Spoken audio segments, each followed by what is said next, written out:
Je vous invite ce matin à prendre un texte dans le livre des Proverbes.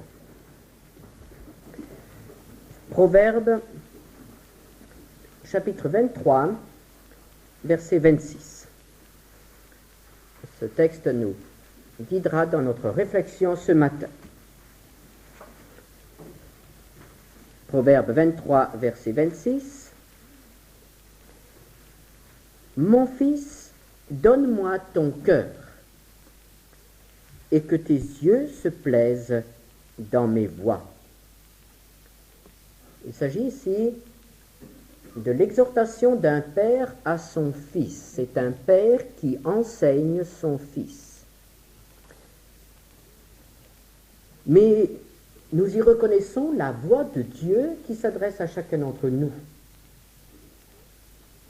Dieu, qui est devenu notre Père par le Seigneur Jésus-Christ, nous dit ce matin, « Mon fils, donne-moi ton cœur ».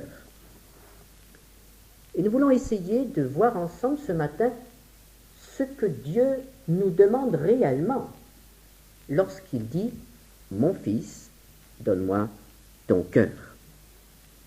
Évidemment, le Seigneur ne nous demande pas l'organe de muscles que nous sentons battre en nous. Le cœur est chair et disparaîtra avec la chair. Mais il nous demande ce quelque chose que nous allons essayer de découvrir ensemble et que la Bible appelle cœur. En feuilletant notre Bible, nous reconnaissons tout d'abord qu'il s'agit du siège de nos facultés, de nos sentiments tout d'abord. Nous sommes tous d'accord que nous plaçons nos sentiments dans notre cœur. Je t'aime de tout mon cœur. Le cœur est le symbole de l'amour. Et on voit parfois, sur les arbres, sur les murs, de moins en moins, évidemment, parce que ce n'est plus tellement l'âge romantique, mais on pouvait voir et on voit encore des cœurs, parfois percés d'une flèche ou bien deux cœurs ensemble avec des initiales. Le cœur, siège de l'amour. L'amour et d'autres sentiments, la joie, la paix, le bonheur. J'ai le cœur heureux, j'ai le cœur content. Mais la Bible nous dit aussi que le cœur, c'est le siège de notre raison. Proverbe 14, verset 33. Dans un cœur intelligent repose la sagesse.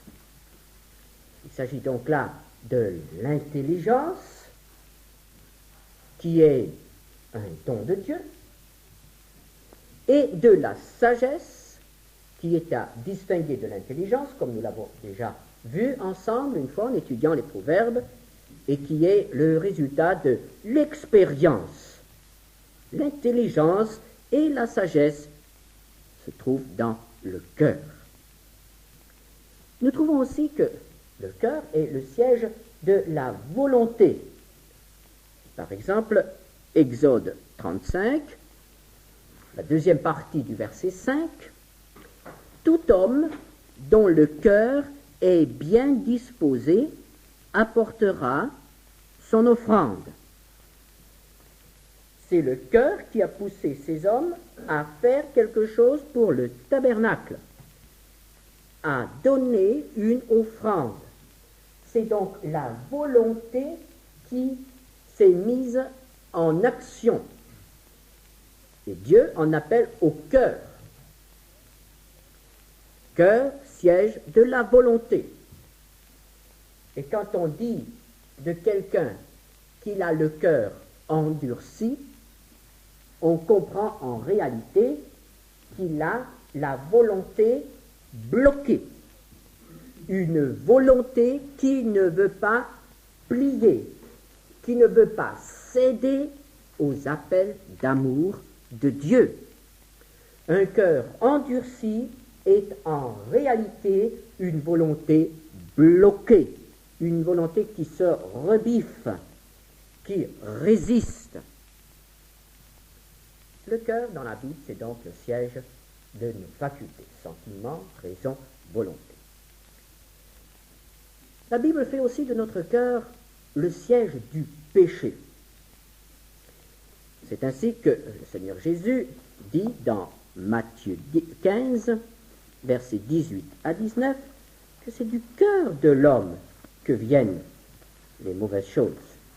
Matthieu 15, versets 18 à 19. Ce qui sort de la bouche vient du cœur, et c'est ce qui souille l'homme. Car c'est du cœur que viennent les mauvaises pensées, les meurtres, les adultères, les impudicités, les vols, les faux témoignages, les calomnies. C'est du cœur de l'homme que sortent les expressions du péché, soit les paroles, soit les actes. Dans l'Épître aux Hébreux, nous lisons chapitre 3, verset 10, « Ils ont toujours un cœur qui s'égare. » Et nous comprenons par là l'égarement de l'homme qui ne marche pas dans les voies de Dieu. Il s'éloigne des voies de Dieu. Il s'égare. Ou encore ce texte bien connu du prophète Jérémie, ce texte qui est souvent cité, dans Jérémie 17, verset 9, « Le cœur est tortueux par-dessus tout, et il est méchant. » Qui peut le connaître? Dans la Bible, l'homme est pécheur dans son cœur. Le cœur est le siège du péché. Siège de nos facultés, les plus nobles, siège de nos instincts, les plus vils. Le cœur est aussi le siège de la vie. Non seulement le symbole de la vie physique, puisqu'il bat, il est le témoignage vivant en nous, mais il est le symbole de la vie elle-même, de l'homme lui-même. Nous comprenons que lorsque Dieu parle du cœur dans la Bible, il parle en réalité de l'être tout entier. On ne peut pas dissocier l'homme de son cœur. On peut dire que le cœur de l'homme, c'est l'homme lui-même. C'est l'essence même de l'homme. L'homme est tout entier dans son cœur. Tout ce qui est de l'homme vient de son cœur. Et c'est pourquoi le sage nous dit, dans Proverbe 4, verset 23, « Garde ton cœur plus que toute autre chose, car de lui viennent les sources de la vie. » L'homme est donc aussi responsable de son cœur. Il doit veiller à ce que son cœur ne s'égare point. Il doit veiller à ce que son cœur ne devienne pas de plus en plus mauvais. Il doit veiller à ce que son cœur ne s'endurcisse point. Garde ton cœur plus que toute autre chose, car de lui viennent les sources de la vie. Et voici que le Seigneur se présente à nous et nous dit, « Mon fils, donne-moi ton cœur. Ce cœur qui est tout dans notre vie, voici que le Seigneur le réclame. Il le veut. Et nous comprenons très bien que Dieu ne veut pas seulement nos sentiments. Nous disons parfois, ce que Dieu veut de nous, c'est que nous l'aimions. C'est vrai. Et beaucoup de problèmes seraient résolus dans notre vie si nous l'aimions vraiment. Et Dieu ne se contente pas de notre amour. Dieu veut aussi notre raison, notre intelligence. Aimer Dieu seulement, ce n'est pas tout, ce n'est pas suffisant. Si notre intelligence ne se soumet pas à la sagesse de Dieu, à la vérité. Dieu réclame nos sentiments, mais il réclame aussi notre raison. Il réclame notre intelligence, et nous n'avons pas à dissocier l'amour de la raison. Dieu veut les deux, l'amour et la raison. Il veut davantage encore. Il veut aussi notre volonté. Il ne s'agit pas seulement d'aimer Dieu. Il ne s'agit pas seulement d'être d'accord avec ce que la Bible dit, c'est-à-dire soumettre notre intelligence à la parole de Dieu, mais il faut aussi que notre volonté soit soumise à la volonté de Dieu. Et dans combien de cas cela n'a pas lieu? Nous disons que nous aimons, nous disons que nous sommes d'accord avec la parole de Dieu, mais nous faisons ce qui nous passe par la tête. Nous faisons ce qui nous plaît. Nous prenons les décisions qui nous conviennent. Et nous nous apercevons que notre volonté réclame l'autonomie. Notre volonté ne veut pas se soumettre également à la parole de Dieu, à la volonté de Dieu qui s'exprime par l'action de l'Esprit de Dieu. Dieu, en nous demandant notre cœur, veut donc toute notre vie intérieure. Il veut obtenir le contrôle du siège même de notre personnalité. Ce qu'il nous demande, c'est le gouvernail de la barque. Ce qu'il nous demande, c'est d'être assis aux commandes de notre avion. Il veut avoir en main tous les éléments qui permettent le contrôle de tout notre être et de toute notre existence. Lorsque le Seigneur nous demande ce matin, « Mon fils, donne-moi ton cœur », il nous dit, « Mon fils, accepte-moi comme ton maître absolu. » Et c'est là que nous comprenons qu'il y a un problème. Il y a un très grand problème qui provient de notre éducation, de notre manière de voir les choses, de notre nature elle-même.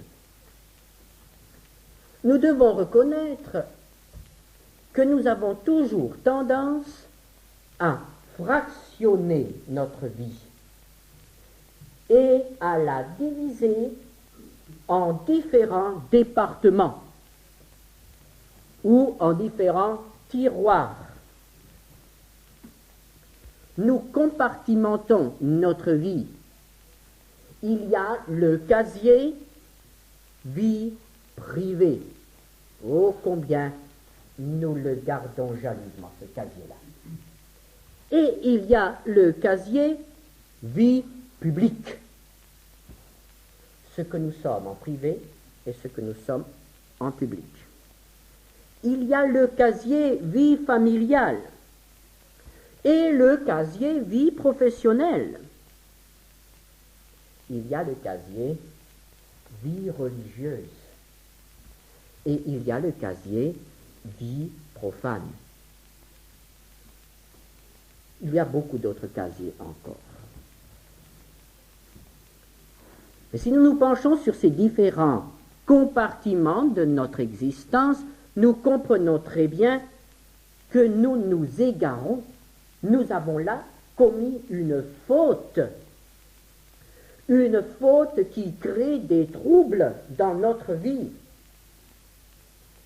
Comment, par exemple, maintenir le compartiment entre vie religieuse et vie profane? Ce matin, vous êtes tous installés dans le compartiment vie religieuse. Nous sommes, puisque je suis avec vous dans le même compartiment, nous sommes ensemble devant Dieu avec, j'en suis certain, le désir ardent d'être sincères. Je pense. Nous voulons être sincères. Nous avons participé au repas du Seigneur et nous avons éprouvé dans notre cœur le vrai désir d'être entièrement au Seigneur. Et le frère qui a prié tout à l'heure avec nous l'a exprimé dans sa prière. Être entièrement à lui. Et voici que tout à l'heure nous allons nous quitter. Et cette semaine nous allons avoir chacun à faire face aux exigences professionnelles. Mes frères et sœurs, est-ce que dans le tumulte de l'action, dans le combat pour la vie, est-ce que nous allons établir une distinction entre notre vie religieuse et notre vie profane? Ou est-ce que nous allons maintenir tout simplement cette ouverture intérieure qui fait que ce matin le Seigneur nous a parlé? Est-ce que nous allons essayer de vivre cette semaine avec nos collègues ou nos camarades de classe ou de bureau, d'atelier, comme nous vivons ce culte ce matin? Être là pour Dieu seul. Vous êtes d'accord avec moi qu'il le faudrait, puisqu'il n'y a pas un monsieur un tel, ouvrier ou employé, et un frère un tel, membre de l'Église évangélique de Marseille. Il n'y a pas de séparation, il ne s'agit pas de deux hommes distincts, il s'agit du même homme. Et s'il y a une distinction, on appelle cela une maladie. Il s'agit d'une maladie. Les médecins qui dénotent chez quelqu'un deux personnalités ont un mot qui désigne cette maladie.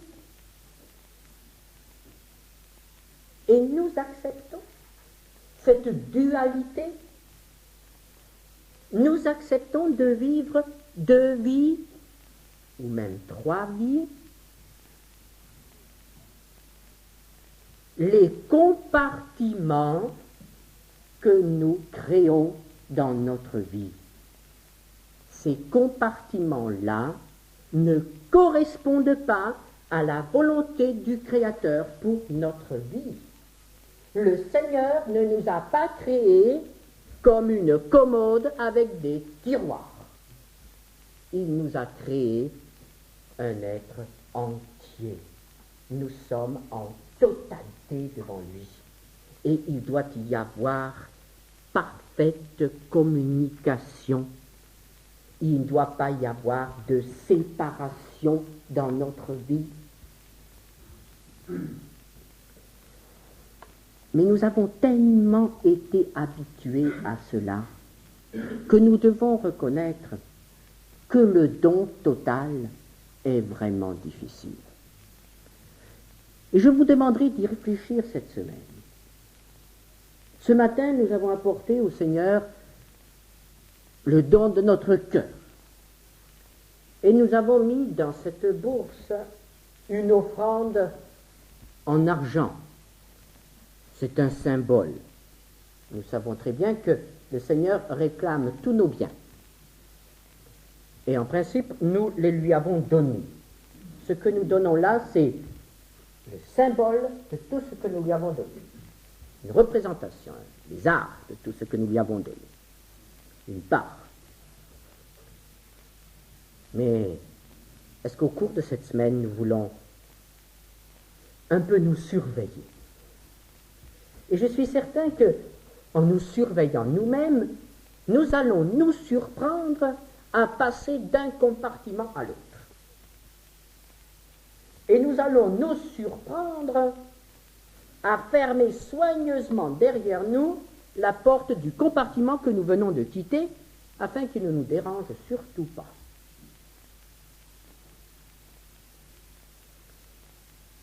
Dieu attend de moi, Dieu attend de chacun d'entre nous le don total.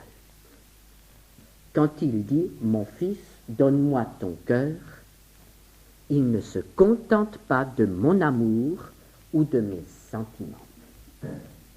Il ne se contente pas d'une heure le dimanche matin au culte, ou de tous les matins un moment de prière et de lecture de la Bible, ou de temps à autre un témoignage, ou de temps à autre une décision chrétienne au milieu d'une foule de décisions profanes. Mon fils, donne-moi ton cœur, c'est l'appel à un don total. Et lorsque nous parcourons la Bible, nous voyons que Dieu veut toujours tout. Deutéronome 4, 29. Si tu le cherches de tout ton cœur,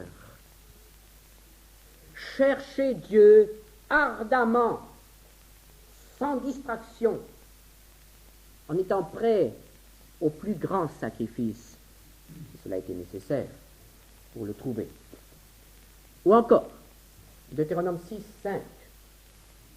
Tu aimeras l'Éternel de tout ton cœur, de toute ton âme et de toute ta force. Il y a là des précisions. Et nous voyons que le Seigneur est prêt en quelque sorte à forcer les portes des compartiments. Et il nous dit, aime-le, ouvre ton cœur, ouvre ton âme, ouvre tes forces, le siège de tes forces. Ces compartiments doivent être ouverts. Ou encore, Deutéronome 10, verset 12. Maintenant, Israël, que demande de toi l'Éternel, ton Dieu, si ce n'est que tu craignes l'Éternel, ton Dieu, afin de marcher dans toutes ses voies, d'aimer et de servir l'Éternel, ton Dieu, de tout ton cœur et de toute ton âme. Que demande-t-il de moi? Il demande que je le serve de tout mon cœur, que je ne le serve pas périodiquement, que je ne le serve pas seulement quand j'en ai envie, mais que je le serve à chaque instant de ma vie, quel que soit le travail que j'accomplisse, quelle que soit mon activité, que je le serve par mon travail, que je le serve par mon repos, que je le serve par mes joies, que je le serve par mes peines, que je le serve par mes larmes, par la prière ou par ma bouche, que je le serve de toute ma vie, de tout mon être. Ou encore, Proverbe chapitre 3, verset 5, où il est dit « Confie-toi en l'Éternel de tout ton cœur ». Et cette confiance, la Bible l'appelle aussi la foi. Il faut que notre foi soit totale, que notre confiance n'ait point de faille, que notre confiance soit totale au service du Seigneur. Et nous connaissons dans la Bible des hommes dont le Seigneur a dû faire la constatation et auquel le Seigneur a dû faire un reproche. Leur cœur n'était pas entièrement à l'Éternel. Par exemple, Salomon. Salomon avait reçu énormément de choses de Dieu et il avait fait de grandes choses pour Dieu et pour le peuple. Salomon a permis à Israël d'atteindre l'apogée de sa puissance, de sa richesse et de sa gloire. Et à la fin de la vie de Salomon, Dieu doit simplement dire « Son cœur n'était pas entièrement à l'Éternel. » Et il semble que tout ce qui a été fait, toute la grandeur et toute la gloire, le temple de Salomon, les palais de Salomon, les richesses de Salomon, la sagesse de Salomon, tout cela est devenu bien peu de choses à côté de cette simple constatation, son cœur n'était pas entièrement à l'Éternel. Frères et sœurs, en pensant à la vie de Salomon, nous devons peut-être aussi penser à notre vie. Il y a peut-être aussi dans notre vie des choses qui attirent les regards. La sagesse, les édifices, ce que nous avons réalisé, ce que nous avons fait, les progrès que nous avons fait faire à ceux qui nous entourent. Mais Dieu regarde au cœur. Est-ce qu'il doit dire ce matin, ton cœur n'est pas entièrement à l'Éternel? Et voyez-vous, il vaudrait mieux que notre palais soit une humble masure et que notre cœur soit entièrement à l'Éternel. C'est au cœur que le Seigneur regarde. Et c'est ce cœur qu'il réclame. Mon fils, donne-moi ton cœur. Et que va-t-il faire de mon cœur? C'est très important cela. Vous comprenez bien que je ne vais pas donner mon cœur, que je ne vais pas donner ce que la Bible appelle mon cœur à Dieu si je ne sais pas ce qu'il va en faire. Que va-t-il en faire? Ou il va d'abord le purifier, car ça c'est la première des choses que Dieu doit faire lorsque nous lui apportons quelque chose. Tout ce que nous lui apportons, même le meilleur de nous-mêmes, doit être purifié. Il faut d'abord le purifier. Heureux ceux qui ont le cœur pur. C'est la première condition pour voir Dieu à l'œuvre. Puis Dieu va le transformer. Dieu va agir avec nous comme le potier de Jérémie a agi avec ce vase qui était un peu mal formé. Il va le réduire et le reformer. Une restructuration intérieure, une reconstruction intérieure. Il va faire quelque chose de nouveau. Ézéchiel 36, verset 26, « Je vous donnerai un cœur nouveau. Et je mettrai en vous un esprit nouveau. J'ôterai de votre corps le cœur de pierre, et je vous donnerai un cœur de chair. » Une transformation. Il va enlever ce qui est dur, ce qui est froid, ce qui est mort. Un cœur de pierre. Et il va le remplacer par ce qui est vivant, par ce qui peut palpiter, ce qui peut répondre à l'appel de Dieu. Un cœur de pierre remplacé par un cœur de chair. Que va-t-il faire avec ce cœur? il va venir y demeurer par son esprit. Il ne veut pas nous laisser vides. Il veut commencer par abattre les cloisons de notre existence. Et quand il aura abattu les cloisons de notre existence, il prendra possession de tous ces territoires nouveaux, de tous ces domaines qui s'ouvriront à lui. Car ce que Dieu veut, c'est que nous soyons remplis de l'Esprit. Et nous ne pouvons être remplis du Saint-Esprit que si les cloisons sont tombées,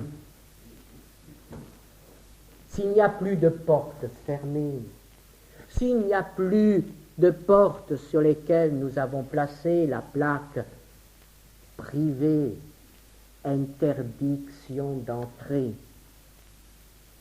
Ce sont les cloisons, ce sont les portes. Et quand ces cloisons sont tombées, quand ces portes sont ouvertes, il veut nous remplir. Et alors notre vie prend une autre dimension. Nous n'aurons pas besoin de passer d'un domaine à l'autre, mais nous serons toujours et partout entièrement nous-mêmes, ou plutôt entièrement ce qu'il a fait pour nous et en nous. Quelle différence! C'est ce que la Bible appelle le repos. Pourquoi le repos? Parce qu'en passant d'un compartiment à l'autre, nous sommes obligés de nous changer. Nous sommes obligés de mettre le masque vie familiale. Puis nous enlevons le masque vie familiale et nous mettons le masque vie publique. Et quand nous quittons la maison le dimanche matin, nous déposons le masque vie familiale et nous mettons le masque chrétien évangélique.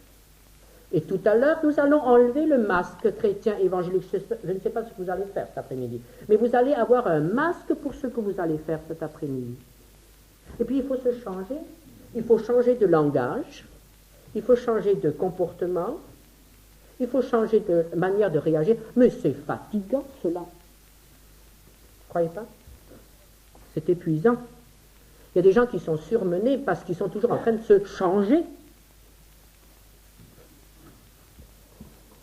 Nous sommes à Christ. Nous sommes partout entièrement nous-mêmes.